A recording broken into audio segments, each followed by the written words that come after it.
local cancer clinic following an ultrasound scan of the abdomen that had showed polyhydramnios. The reason why they had referred her for an ultrasound scan was that she had an abdomen that was large for deaths.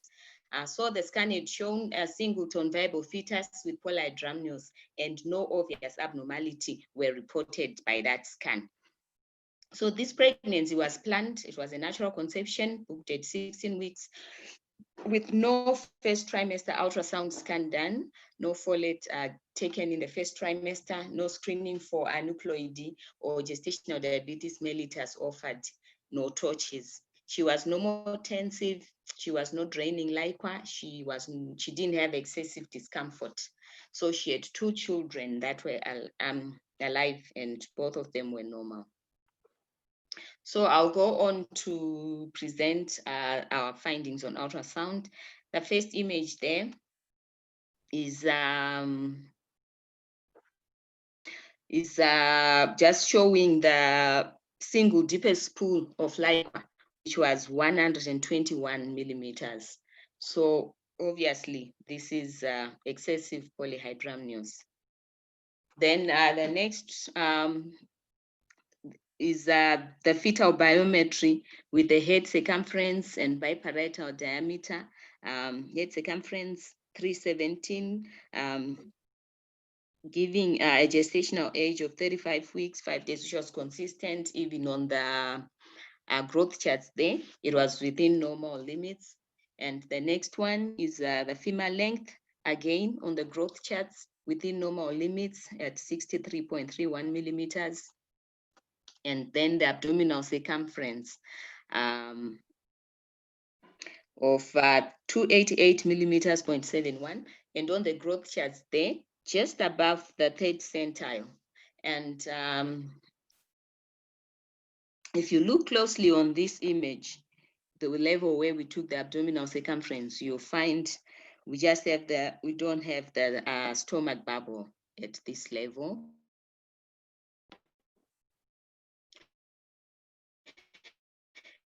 And then the femur length, and for the umbilical Dopplers, the umbilical Doppler itself was normal PI, slightly on the lowish side, but slightly below the 3rd centile. And then the MCA Dopplers, PI normal, and PSV all normal. And then that image, now going for the anatomy survey of the fetus, on the right there, the profile nasal bone was measured 11.9 millimeters, which is normal for that gestation. Another image again with facial profile in the sagittal plane, again, grossly normal there. And that one, the colored one, surveying the face of the fetus, you see the lips there coming in normal, and just the tip of the nose coming in. And on the right in black and white there, you see the palate normal again. And on the next image, the spine at the level of the neck, again, it was normal, no associated meningocele, myelomeningocele. And on the right there, the spine again in coronal section, normal, no evidence of hemivertebrae there. But we also note just above the fetal body there, a cord that was cut in transverse section, and it's a 2-vessel cord on the image there. And then this image in sagittal section was just trying to find different sections in the fetus, looking for the stomach bubble, but we could not see the stomach bubble. We can see the bladder more caudally there. We can see the heart more cranial, but there was no stomach bubble. And then proceeding with the anomaly survey, the nostrils there were visible and normal, the lip visible and normal again. Another image at the level of the stomach there, trying to see if we can identify the stomach bubble, and again, it was absent. Same as on the right there, another view, again, stomach bubble was absent. And then because of the associated, in the survey, we went on to assess the heart. We have the right ventricle labeled there. That's the 4-chamber view. Right ventricle, left ventricle labeled there. The left side of the heart was hypoplastic in this image, at this examination. And but the outflow tracts, they were present, and they seem normal, but the left side was hypoplastic. This on the right there is a Doppler with color, again showing the 4-chamber view. And on image on the left there, labeled right and left, and the left ventricle there is still hypoplastic. Of course, the prominent, the vessel, the ventricle that does most of the work in the fetal life is the right ventricle, but then you see that still this left ventricle is very, very small, hypoplastic. Normally in utero, they will be looking about normal, about equal in size, I mean. And then on the right there, that was an assessment of the vessels now. The pulse color Doppler gate there, placed across this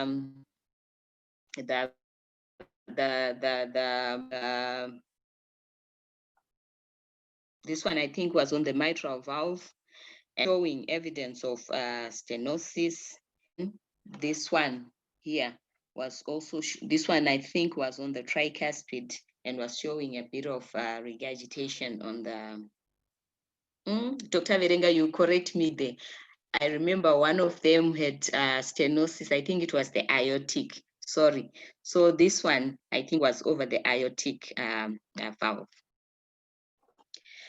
And then the next images were continuing with the fetal survey, showing the limbs, and all the limbs were visualized and were grossly normal. You can see the fingers on that side opening on the upper limb and closing, and the other hand there with opening and closing again. So limbs were grossly normal. And on the right there was another view examining the limbs. That one, I think, was of the foot, again, grossly normal. And then we had reconstructed a 3-dimensional image for the fetus, showing the face. And again, it was grossly normal. And then we went on to assess the cervical length because of polyhydramnios, the risk of PPROM and preterm labor. And yeah, as expected, her cervical length was shortened 18.8 millimeters. And so she is at risk of getting into preterm labor, given the overdistension and that cervical length. And that is an image showing the placenta, which was thickened again. So of note is that with polyhydramnios, this examination was can be difficult for those who are not experienced in scanning. When she first came, before we booked her into the specialist clinic, I tried to examine just to see what I could also find. With the polyhydramnios, the fetus was far from the field of view, difficult to make the adjustments in terms of gain and depth in order to visualize the fetus. So yeah, this is a case that if we see in our practice, we should refer for specialist assessment. So that is what I have for now in terms of the ultrasound findings at examination.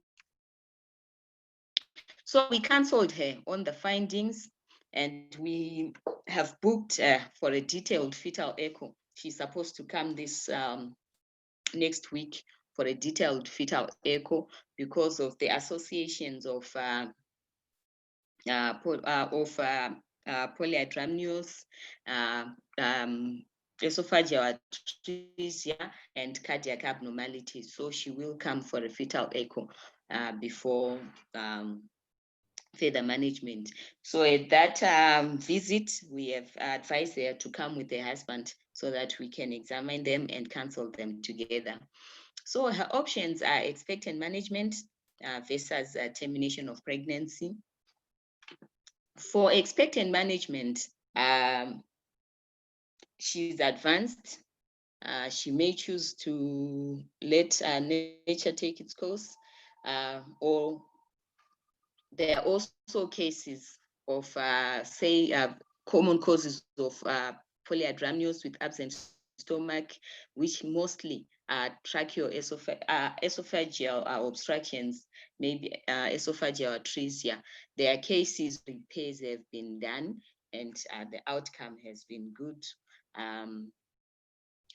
But that is provided a diagnosis is made in utero and delivery is done at the right institution. In our case, that would be at Salim Gabe Hospital, and the pediatric surgeons are informed so that as soon as that baby is delivered, they are not fed, they are managed adequately. In most cases, they may be associated even tracheoesophageal fistulae or even with isolated esophageal atresia. If the babies are fed, they may vomit and aspirate. So those were the things we discussed with her in our counseling, because those findings were pointing towards an esophageal atresia, where you have polyhydramnios and you have an absent stomach bubble.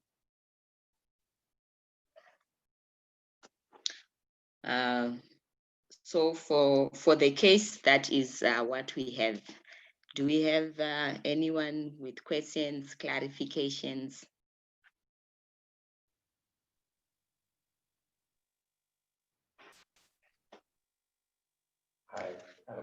Thank you, Dr. Gaza, for the presentation. Those with questions, please feel free to ask here. You may unmute and ask questions that you have, or you may write down your questions on the chat. Hello, Dr. Shachwan. Please go ahead, Dr. Ndaguru. Hello. Yeah, maybe I missed it, but what are the differentials that we are working with for this particular baby? I just heard you mentioning esophageal atresia. Okay, so I will discuss those in the brief discussion. It's not a detailed discussion. What I just mentioned are the things that we discussed with the woman based on the most likely. And then I'll proceed now to just a brief discussion of some of the things. All right. That's okay. So for esophageal atresia, which is the commonest cause of is an absent stomach bubble, there are 5 types. There's one which is isolated, just esophageal atresia only, or the ones that is associated with the tracheoesophageal fistula. The type 2 is when the tracheoesophageal fistula is above the obstruction. Type 3 is if it's below the obstruction. Type 4 is if it's above and below. And type 5 is when there's just an tracheoesophageal fistula with no esophageal atresia. And the reason for this being that embryologically, these features, they start from the same structure. Sorry, Dr. Gaza, you went too fast. Okay. You went too fast on the types, we didn't get you. Okay, there are about 5 types. The type 1, it's just an isolated esophageal atresia. Type 2, it is when there is an associated tracheoesophageal fistula, and the fistula in type 2 is above the obstruction. In type 3, it is below the obstruction. In type 4, you have a fistula above and below the obstruction. And in type 5, you have tracheoesophageal fistula with no esophageal atresia. I don't know if that's clear. Thank you. All right. So the overall prenatal detection rate for GIT obstruction, which is for all the obstruction involving the esophagus, be it absence, fistula, is around 34%, but for esophageal obstruction, it's about 25%. 25% of them are diagnosed in utero. And polyhydramnios and a non-visualized stomach or a small stomach, which result from partial obstruction or gastric secretions, are the 2 abnormalities that should prompt consideration for esophageal atresia. So that's why we were thinking that in our case. This is, we know this image, the first one from the usual AC. At that level, you see a stomach bubble, but the other image labeled B there is no stomach bubble. So differentials now for a non-visualized or stomach, small stomach would include mechanical obstruction to swallowing. So in assessing a fetus with polyhydramnios, non-visualized stomach, we should assess the fetal neck. Look for any masses that may cause mechanical obstruction to swallowing, or neuromuscular dysfunction that will impair swallowing. So you should observe the fetus, observe for swallowing movements in the fetus, and or a fetus with anhydramnios, they may have a non-visualized stomach because there is no liquor to swallow. The stomach bubble is from swallowing of liquor. Or in cases where there's an abnormal stomach location, for example, with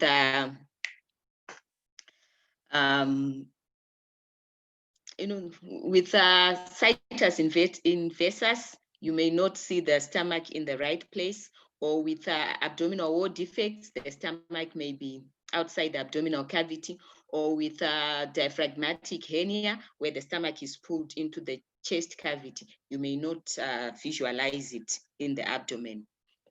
Then associated anomalies occur in up to about 50% of fetuses with esophageal atresia, and cardiac malformations are the commonest one. The most,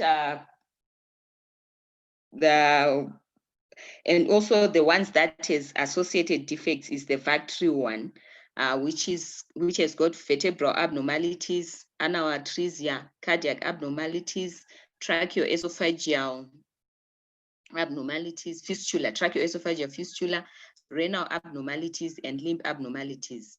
And in most of those cases, also a 2-vessel cord, umbilical cord is common. So in our imaging for this patient, we didn't pick up any of those abnormalities that would point towards VAC3. So for this case, maybe it's just esophageal obstruction, if it is esophageal obstruction. But that's why we still want to do a detailed echo to see from our examination that was pointing towards a cardiac abnormality. We do a detailed echo and we really clarify if this fetus indeed has cardiac abnormalities, and if the fetus has them, which abnormalities they are. Further imaging may be employed in gastrointestinal obstructions. MRI has been used. When it's used, it may show dilatation above the obstruction or any other abnormalities that may be there. And amniocentesis may also be offered as further investigations, because in about 10%, I think, of cases, they are associated genetic abnormalities. So amniocentesis with microarray can be used as an investigation. Outcomes of infants with esophageal atresia or tracheoesophageal fistula are more guarded and depend on associated abnormalities, especially for those with the VAC2 or the other syndrome, the charge with cobomas. I've forgotten the other things that are in there. They have various abnormalities and require multiple stage operations for the fetus in order to survive. And even after the surgery, the quality of life may not be very good. They are also prone to risks of fistulae, poor weight gain, and even so. That's why for this woman, we have to make an assessment, which is why even a TOP can be offered. And if the woman is agreeable, it may be they may be given, because as much as surgery is possible, again, the outcome, there may be complications, there may be multiple surgeries that are required and may not be easily available in our case. And yeah, for those then who choose expectant management, then they have to be delivered in an institution where the feeding is avoided, and a thorough examination of the baby now is taken out to see the level of obstruction, if there are any associated tracheoesophageal fistula, plan the surgery and perform it in the early days of the fetal life to minimize complications. I think that is all I have today.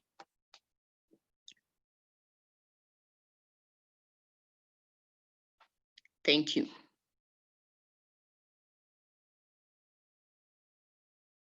Hello. Thank you, Dr. Gaza, for that presentation. I think there was a question or a comment from the chat, I think from Dr. Stevenson, which was saying, what is the main problem here in this baby? Is it not the hypoplastic left heart?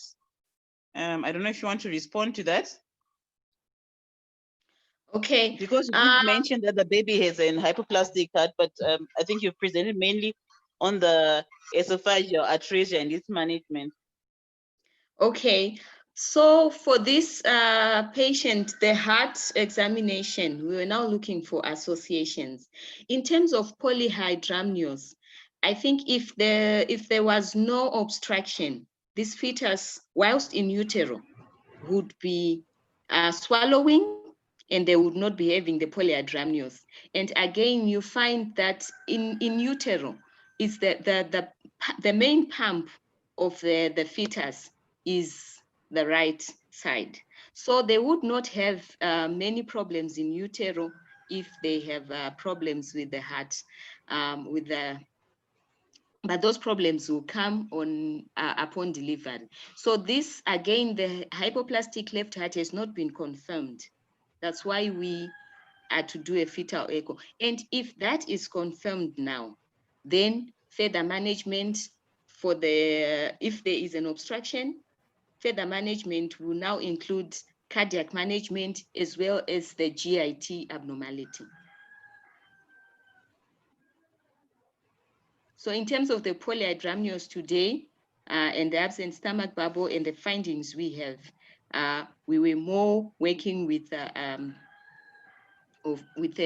problem of GIT obstruction, most likely at the level of the esophagus. That's why my discussion was centered more on esophageal atresia. But we did notice that something was not quite right with the heart, and we will do a fetal echo to to really clarify that and then work out the plan for further management after that assessment. I don't know if I answered.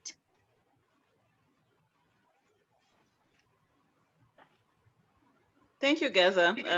May I just add on a little bit? I was also there when the patient was being scanned. Also, I helped in scanning the patient. The cardiac abnormalities, yes, were noted, and I think those are the major of major concern, because those ones are more difficult to manage compared to the esophageal atresia. Obviously, depending on the type of the esophageal atresia. And the other thing that you mentioned was that the cord was also had 2 vessels. Again, strengthening that the observation that there may be an association. Then the other thing that was there, which I think we did write in the report, which you missed, is that one of the hands remained fisted, one of the hands. So all this yes. strengthens the probability that there may be actually some other association to do with the esophageal atresia. So I think of notice that this baby is actually currently still being investigated. We saw the baby for the first time this Wednesday, but hopefully after the fetal echo next Wednesday, we'll be able to give fuller details in terms of the cardiac abnormalities that may be there.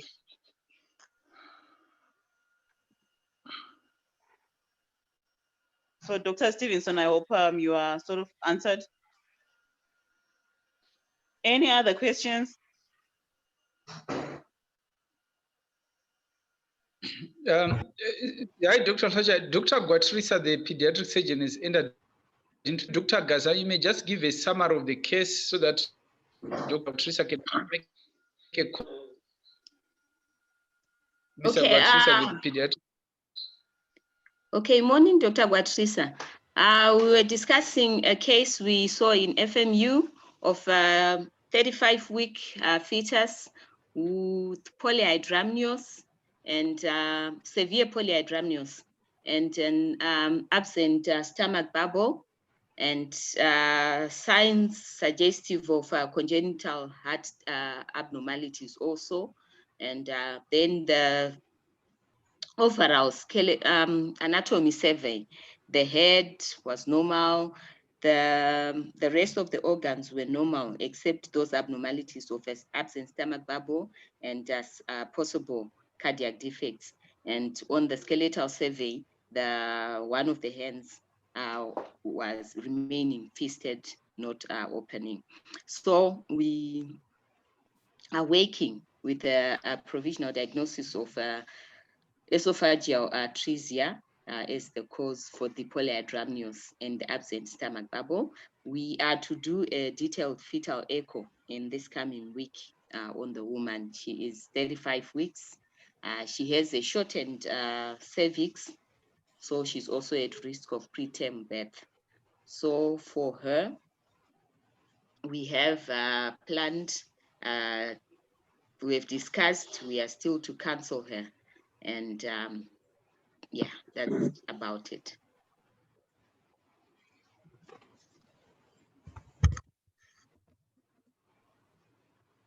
I don't know if I summarized that well.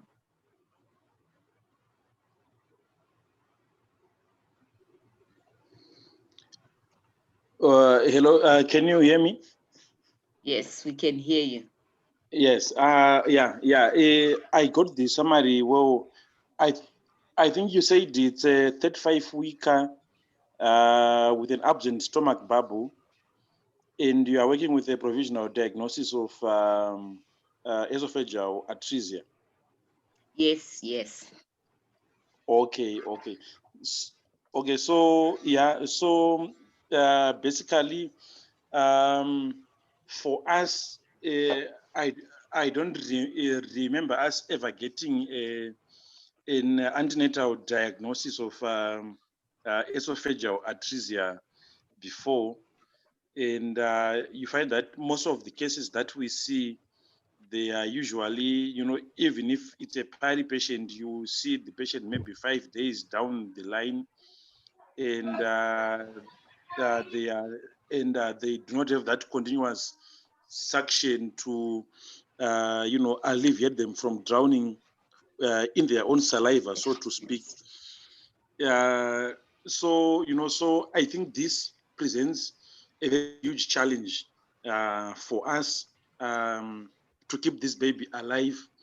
I don't know what you had planned, like in terms of where the child is going to be delivered or so, because I think this is the sort of patient that we want to do probably on the second day of life, when they are still, optimized, they don't have any sepsis, and they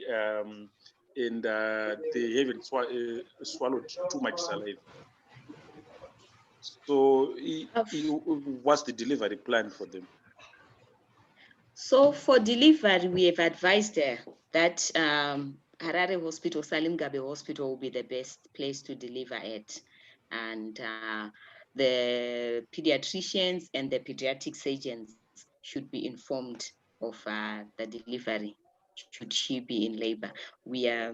That is the plan in the discussion so far. But she's still to come for further counseling, further discussions with her partner. This was the first visit in the FMU, but she's going to come for a review. But in terms of delivery, Salim Gabe was the place we had chosen for delivery. Okay, yeah, so maybe just to also comment on that, I think Dr. Verenga and his team have picked up a number of good diagnoses in the antenatal period. But I think where we have our problems it's that like perinatal time, when the baby is delivered. I think our communications are not up to scratch. So I think this is one patient where, we have to have, a particular team who is in charge, because I think every hour counts, post delivery. Because if the child is delivered and we don't see the child immediately, and we see the child the next day, then the child would have aspirated quite a significant amount of, saliva. So I think on our part, we also have to, work hand in hand with the neonatologists and the obstetricians, so that we intervene as quickly as we can. Yeah, so I think that's my comment so far. I don't know if Dr. Virenga wanted me to, talk on something particular.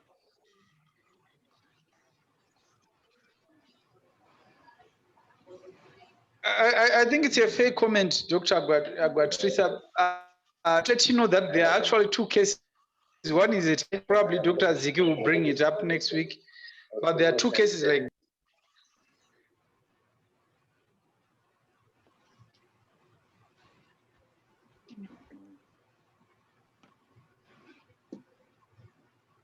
Yes.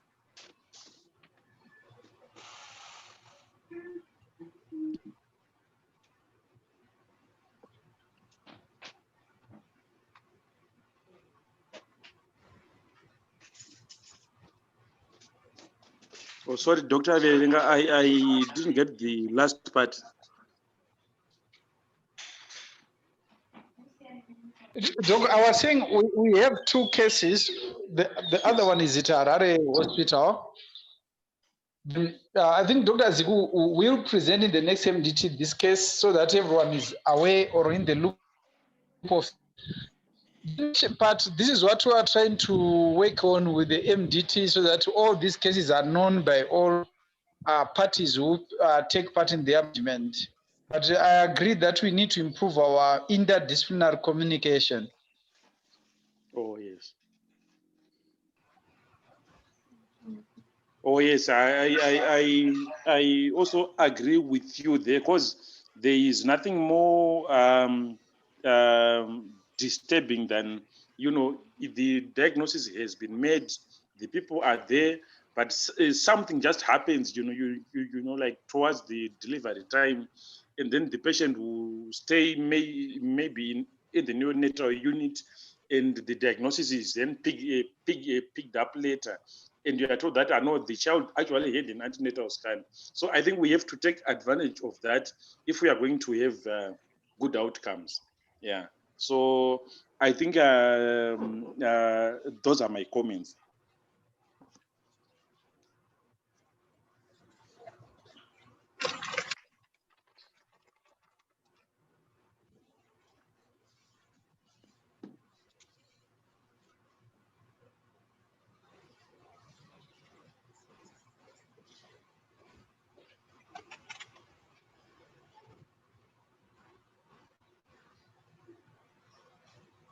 Hello, anyone else with any comments or any questions, queries concerning the case? It's now 9:03. Hello, Dr. Tlachai. Yes, please go ahead. Okay, my question is directed to Dr. Gwatirisa.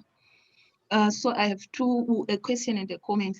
First, the comment. So if we are to plan the delivery together, and then your team promises to be there, and when they are called and they attend the delivery, I think for such cases it will actually improve the prognosis a lot, because sometimes we call the pediatricians and they are not sure what to do with the case, and then they will spend 2-3 days looking for the pediatric surgeons, especially at Harare Hospital. So if we plan it together like what we are doing now, and we vow to improve our availability for the attendance of the delivery, I think it will make a difference. And then I wanted to ask you, if we do the correct thing for these babies, what is the prognosis like?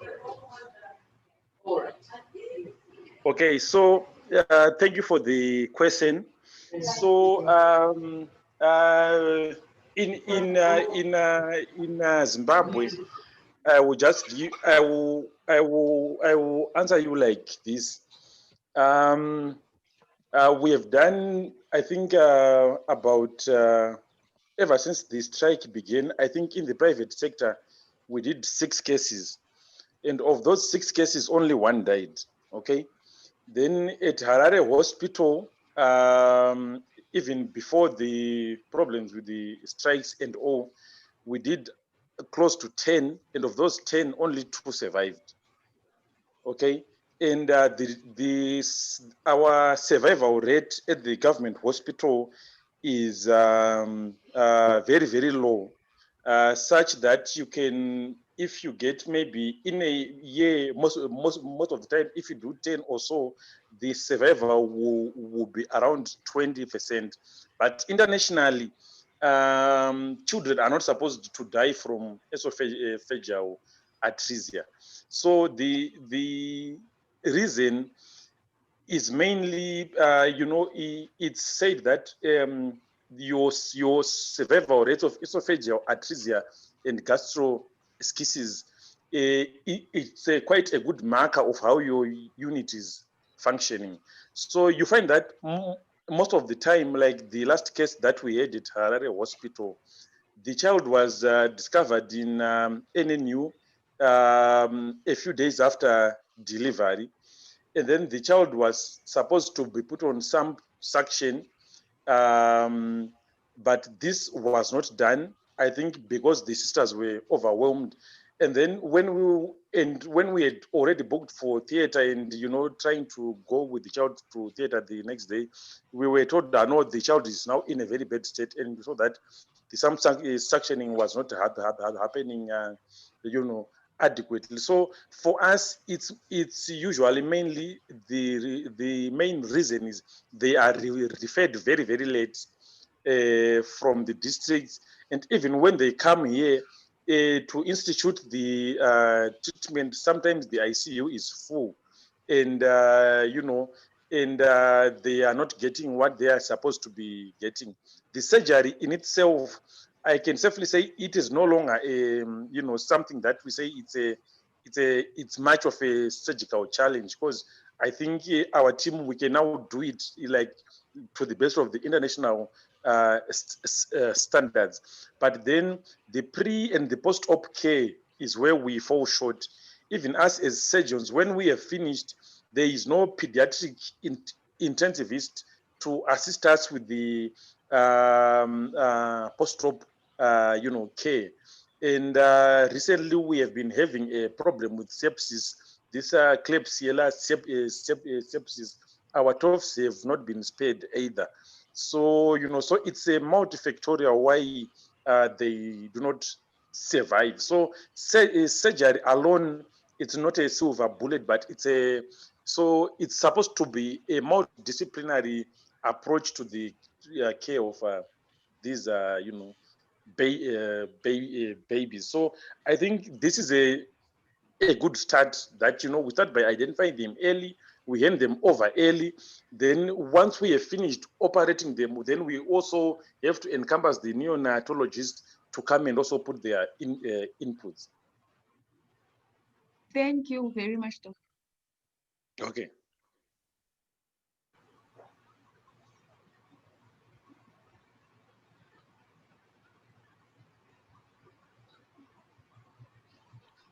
Thank you, Dr. Gwatrisa, and thank you, Dr. Ndagura, for that question and the comments that you made. If there are no other burning questions or queries, perhaps we may close the meeting. It's now 9:08. Sorry for beginning a bit late. We had slight problems at the beginning and end up beginning late.